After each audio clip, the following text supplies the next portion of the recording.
When most people start learning English, their very first conversation is almost always the same. The teacher smiles and says, "Hello, how are you?" And the student, proud and excited, answers, "I'm fine, thank you. And you?" It's like a small ceremony, the official beginning of your English journey. This phrase becomes engraved in your memory as the correct way to greet someone in English. But here's the truth no textbook ever tells you. That little dialogue, the one you practiced so many times, is more of a polite fiction than an accurate reflection of real life. Of course, it's not wrong, far from it. It's polite, it's correct, and it's a good way to start. But step outside the classroom, and you'll quickly notice that English speakers don't actually talk like that. If you walk down the street in London, New York, or Sydney and greet people that way, you'll sound formal, almost robotic. Instead, you'll hear variations like, "How's it going?" "Hey, what's up?" "How are you doing?" Or even just a casual, "You all right?" The rhythm changes, the tone changes, and suddenly English feels alive, no longer a rule to follow, but a flow to understand. And what about the answers? That's where things get even more interesting.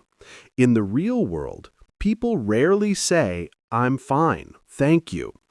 It sounds too neat, too rehearsed, like something you'd only say in a language exam. Instead, you'll hear small, colorful expressions that carry more emotion, more subtlety, and often a touch of humor. You might hear, "Great," simple, cheerful, direct. Or maybe, "Not too bad," which is a classic British understatement, meaning, "I'm okay, but let's not make a big deal about it." Sometimes people say, "Can't complain," which technically means everything's good, but it's delivered in a modest, almost humble way. In British culture especially, saying things are great can feel too proud, so instead of being directly positive, they soften it. "Not bad," "can't complain," "mustn't grumble." Notice how all these expressions carry not just meaning, but attitude. They reveal something about how English-speaking cultures value understatement, humor, and lightness in daily talk. It's not just about answering a question, it's about maintaining a friendly rhythm in the conversation. Sometimes the exchange isn't even about the answer at all. It's just a way of saying hello, of showing presence and connection.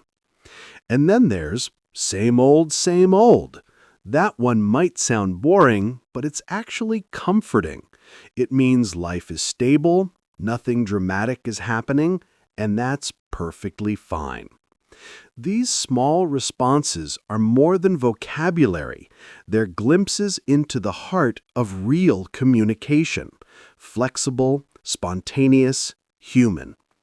If you start listening to native speakers, you'll notice how they play with these patterns naturally. They don't memorize them, they live them. That's what your textbook never captured. Real English breathes. It moves with emotion, personality, and rhythm. The more you listen, the more you start feeling that rhythm, instead of translating it. Intonation can completely reverse a word's meaning. Now here's where it gets even deeper. In spoken English, how something is said can completely change what it means. Textbooks focus on vocabulary and grammar, the words. But in real life, it's the music behind the words that gives them meaning. Think about it. The same sentence said with a different tone can express excitement, sarcasm, disappointment, or doubt, without changing a single word. Let's take a simple question. Did you like it? In a classroom, you learn the pronunciation word by word. But in real conversation, those words blend together. Did you like it? It sounds faster, smoother, and more connected because English naturally links sounds in a flow. And that's only the beginning. The real trick is in how the answer is said.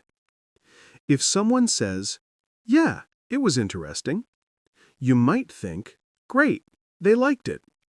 But wait, listen carefully.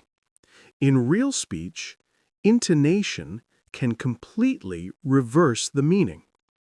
If you hear a slight hesitation, a soft, "well," at the start, or a drawn-out, "interesting," that same sentence might mean the opposite. "Well, it was interesting." That tiny pause tells you everything. They didn't really like it. They're just being polite.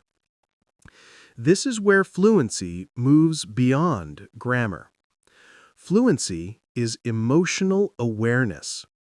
It's being able to hear that "well," that slight rise and fall in tone, and understand the unspoken message. When you master that, you're no longer just learning English, you're understanding people. Think about how you express yourself in your native language. You don't need to change words to change meaning, you just use your voice. The same happens in English. That's why real conversations sound alive, full of color and nuance, while textbook dialogues sound flat and predictable. One uses the voice to paint feelings, the other just uses words. When you listen to movies, YouTube videos, or podcasts, start paying attention to tone. Try to notice when people sound genuinely excited, when they sound doubtful, when they sound polite but distant. These small details are gold. They're what make your comprehension deeper and your communication more human. Because understanding English isn't just about decoding words. It's about hearing intention. Natural speech is full of messy habits you need to know. Here's another secret your textbooks didn't tell you. Real English is messy, and that's not a bad thing. It's what makes it natural and alive. While grammar books teach you perfect, polished sentences, everyday conversations are filled with shortcuts, hesitations, and sounds that blend together. Native speakers rarely say, "I should have gone."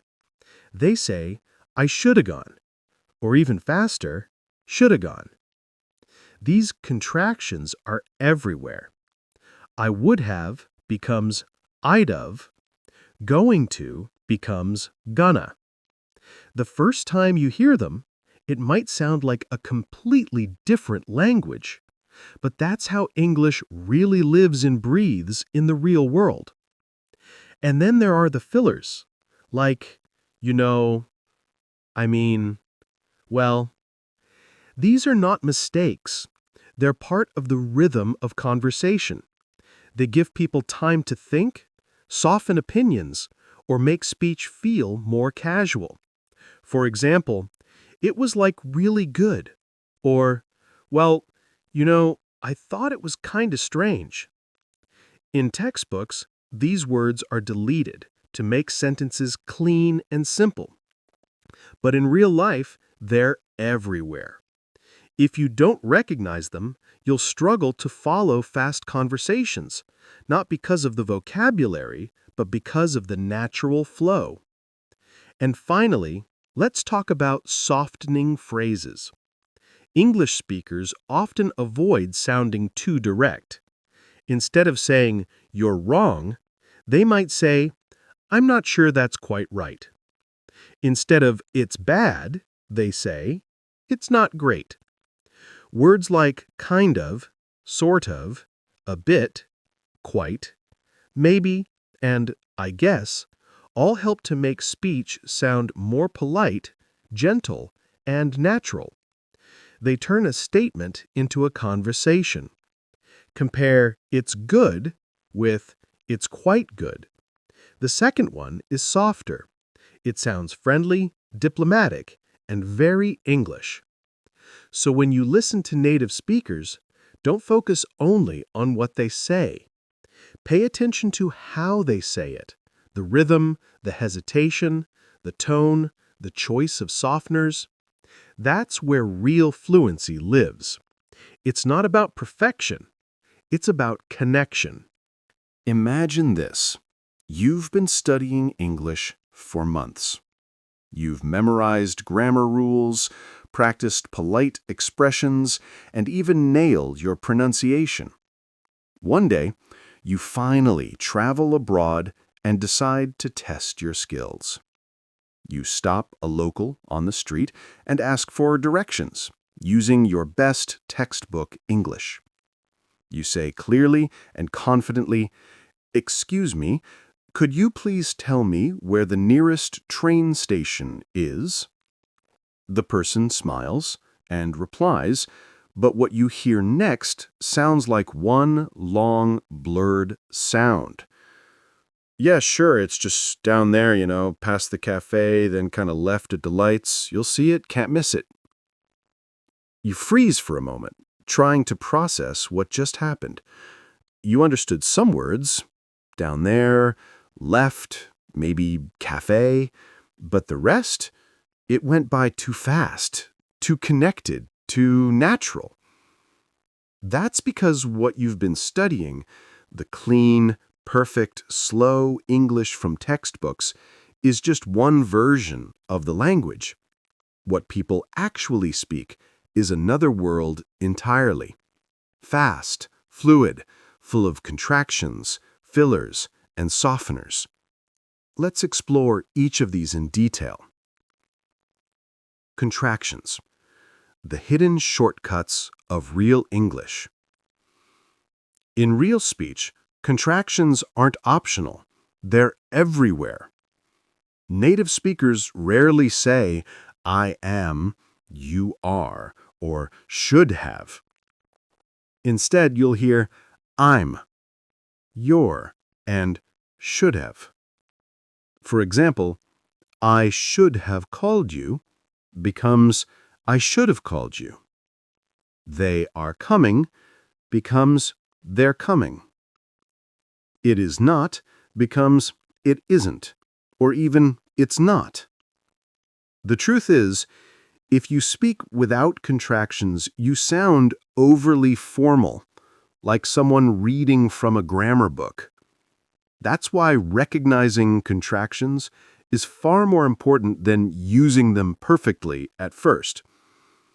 When you hear someone say, "I should have told you," your brain shouldn't freeze trying to separate should and have. Instead, it should instantly recognize should have as one unit, one idea. So make listening practice a daily habit.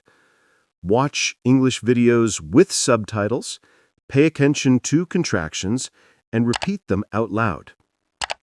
Even if you don't use them naturally yet, your ears will start to adapt, and comprehension will become much easier.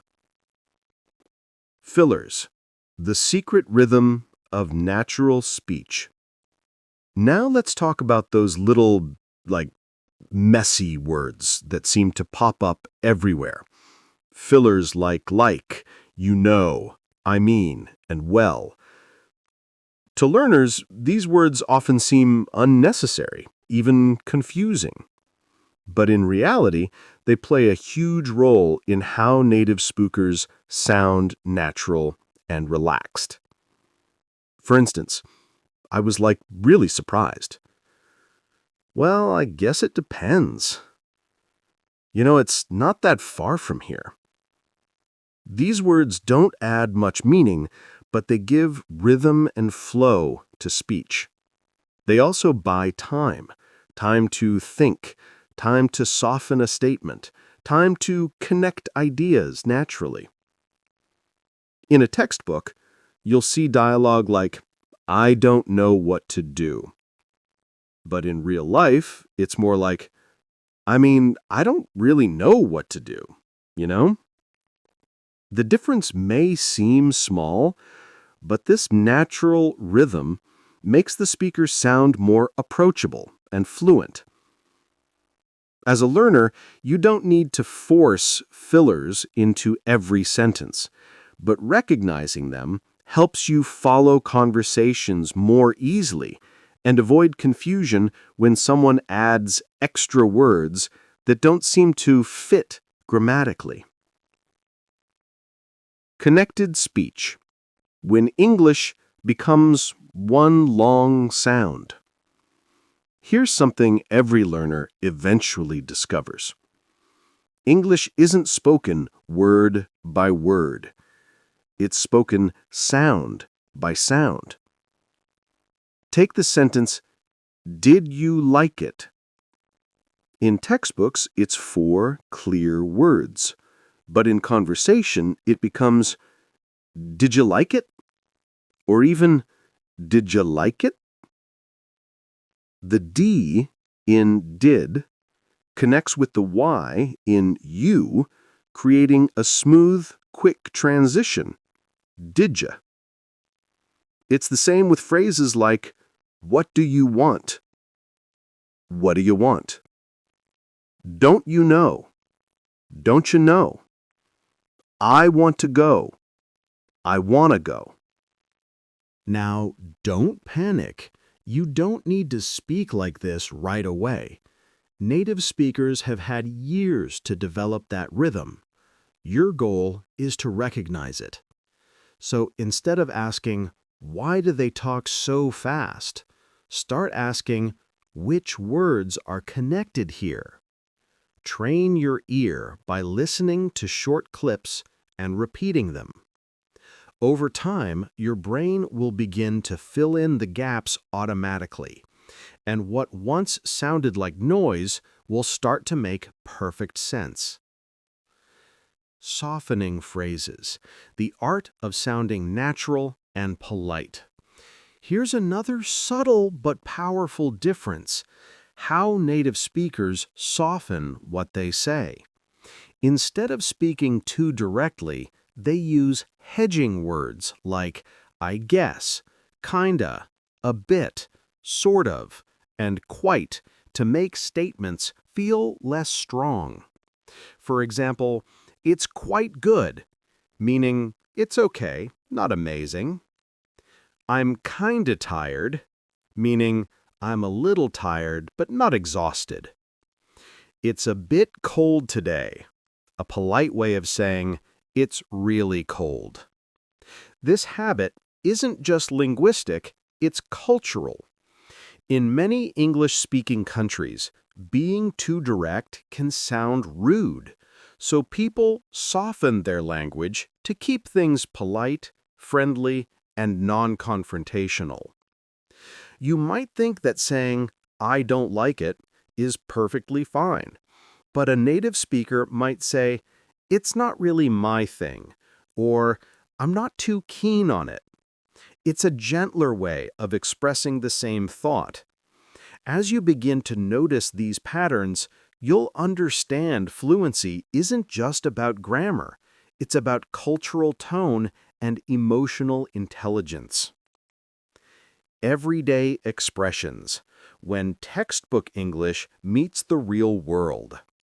Now, let's take a look at some examples that show just how far real English can drift from what you learned in class.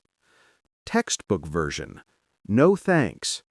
Real life version, "No thanks, I'm good." Textbook version, "What do you think?"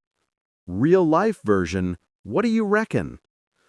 Textbook version, "Did you like it?" Real life version, "Was it any good?" Textbook version, "Understood." Real life version, "Got it." Textbook version, "Let me think." Real life version, "Give me a sec." Textbook version, I'm going to the bank. Real-life version, I'm off to the bank. Textbook version, I do not know. Real-life version, dunno. See how much shorter and more relaxed real English becomes? The same message is still there, but the tone is more casual, more natural, more human. When you start noticing these differences, you'll begin to understand English as it's truly spoken, alive, flexible, and full of small details that give it personality. Bringing it all together. A real-world scenario. Let's bring all of this into a single example. A simple conversation asking for directions. Textbook version. A. Excuse me, could you tell me how to get to the train station? B. Certainly. Go straight ahead, then turn left at the traffic lights. The station is on your right. Perfect grammar, clear pronunciation, and absolutely nothing like what you'll actually hear. Real-life version. Hey, sorry, do you know where the station is? Yeah, sure. Just down there. Past the cafe. Then kind of left at the lights? Can't miss it. Oh, cool. Cheers. No worries. Take care. There it is. Real English. Fast, informal, full of fillers, contractions, and connected speech. If you're learning English right now, don't worry if this feels overwhelming. Fluency doesn't happen overnight. It's built by exposure, by noticing patterns, by listening with purpose. Start small. Listen to 5 minutes of natural speech every day. Repeat what you hear. Focus on rhythm, not just words. Over time, your brain will stop hearing noise and start hearing language. And remember, real fluency isn't about sounding perfect. It's about sounding human. Let's imagine this moment for a second. You're walking through a new city, maybe London or New York or Sydney, and you realize you need to find the nearest bank. You've studied English for months, maybe even years, and this feels like your moment. You take a deep breath, walk up to someone on the street, and say, exactly as you learned in your book, "Excuse me, could you tell me the way to the nearest bank?" It sounds perfect, right? Grammatically flawless, polite, formal. The kind of sentence that would make your English teacher proud. Now, the local turns to you and says, "Sure, just head down this street and take a left at the lights." You smile, say, "Thank you," and hear the reply, "No worries." At that moment, you realize something powerful. The English you learned and the English you heard are not quite the same. The words are different. The rhythm is different. Even the tone feels different. That's the moment every learner experiences. The realization that real-life English doesn't sound like the textbook. It's not as clean, not as polished, but it's alive. And understanding that difference is the beginning of real fluency. Textbook dialogue versus real-life conversation. Let's look at the two side by side for a moment. Textbook version. Person A. Excuse me, could you tell me the way to the nearest bank? Person B. Certainly. Go straight ahead, and when you arrive at the traffic lights, take the first turning on the left. Person A. Thank you. Person B. You're welcome. Now, there's nothing wrong with this conversation. It's polite, precise, and clear. But it also sounds robotic, like something you'd read in a grammar exercise, not something you'd actually hear on the street. Now listen to how that same exchange happens naturally. Real-life version. Hi, sorry, do you know where the bank is? Sure. Head down this street and take a left at the lights. Oh, that's great, thanks. No worries. It's short. It's casual. It's real. You can feel the difference, can't you? There's warmth in it. There's rhythm. There's a sense that these are two people actually talking, not reading lines. What makes the real-life version sound so natural? Let's break it down. First, notice the filler word. It's a small sound, but it makes the speaker sound human. It gives them time to think. You'll almost never find fillers like well, you know, or like in a textbook, but you'll hear them constantly in real conversation. Next, look at the word choice. The textbook says, "Go straight ahead," and when you arrive at the traffic lights, take the first turning on the left. Very clear, very proper, but not how people actually speak. In reality, people simplify. Head down this street and take a left at the lights. Head down instead of go straight ahead. Take a left instead of take the first turning on the left. It's faster, it's easier, it's more natural. Then pay attention to how the conversation ends. Textbook English gives you "you're welcome." Perfectly fine, but a little formal. Real English gives you "no worries." A small phrase, but full of warmth, friendliness, and ease. These small details, fillers, contractions, casual phrasing, and relaxed tone, are what make English sound like English. The problem with textbook English. Now, don't get me wrong, textbooks are useful. They're like a sturdy foundation. They teach you structure, grammar, and vocabulary. Without that foundation, you'd have no framework to build on. But here's the thing. Textbooks were never meant to represent how people actually speak. They were designed to teach you the rules, not the rhythm. Most textbook dialogues are carefully constructed, neat, clean, and predictable. They're written to be easy to understand, not to sound authentic. That's why they often feel like something made up in the author's mind rather than based on real human interaction. When you listen to real conversations, you'll hear interruptions, hesitations, laughter, even unfinished sentences. And that's exactly what makes language natural.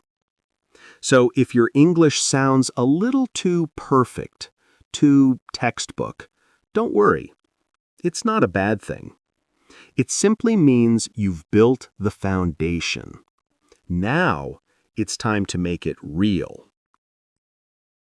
The real English mindset.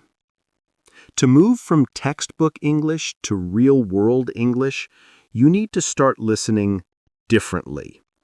You need to pay attention to the music of the language, the pauses, the fillers, the connected sounds, the tone. For example, listen to how people greet each other. Textbooks might teach, How are you? I'm fine, thank you. But in real life, you'll hear, how's it going? Not bad. You? See the difference? It's not just vocabulary. It's energy. It's emotion. Bridging the gap between books and real life.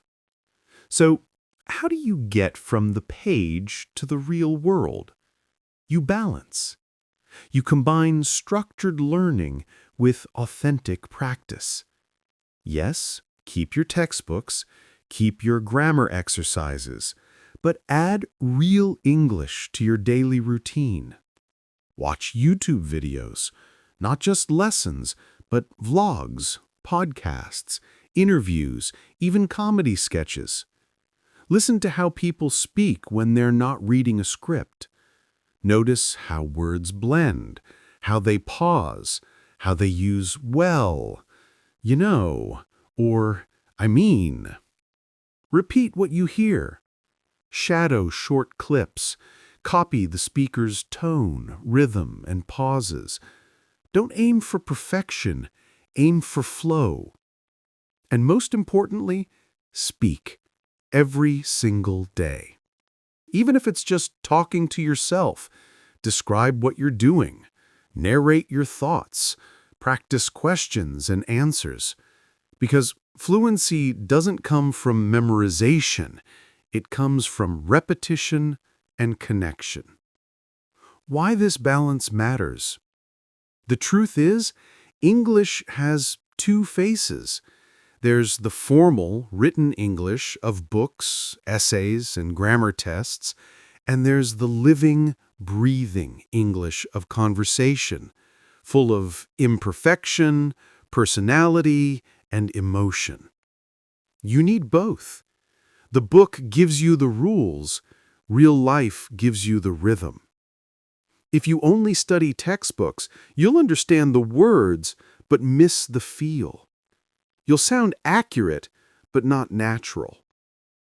If you only focus on informal speech, you might lose structure and accuracy.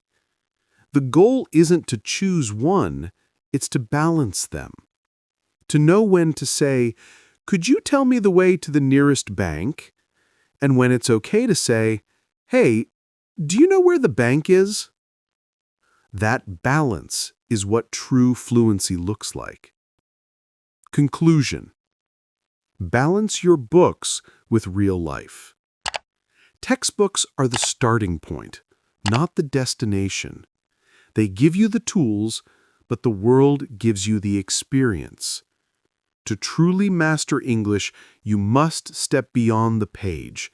Watch movies, listen to podcasts, talk to real people, and embrace the messy, unpredictable, beautiful way that English is actually spoken. Remember, learning a language isn't about being perfect. It's about being understood. It's about connecting. So the next time you study, don't just read, listen. Don't just memorize, notice. Notice how people pause, how they soften their tone, how they shorten phrases. That's the English that lives in the real world. And now that you know what to listen for, here's a question for you. What's the most surprising difference you've noticed between the English you learned and the English you hear every day? Share it in the comments, and if you want to keep exploring the real, everyday English that people actually use, be sure to subscribe to the English Uncovered channel. Here, we don't just teach you the language, we uncover it. We take it apart piece by piece so you can understand not only how English works, but how English feels. Because fluency isn't just about speaking correctly, it's about speaking naturally. And your journey toward real English starts right here, today, with us, at English Uncovered.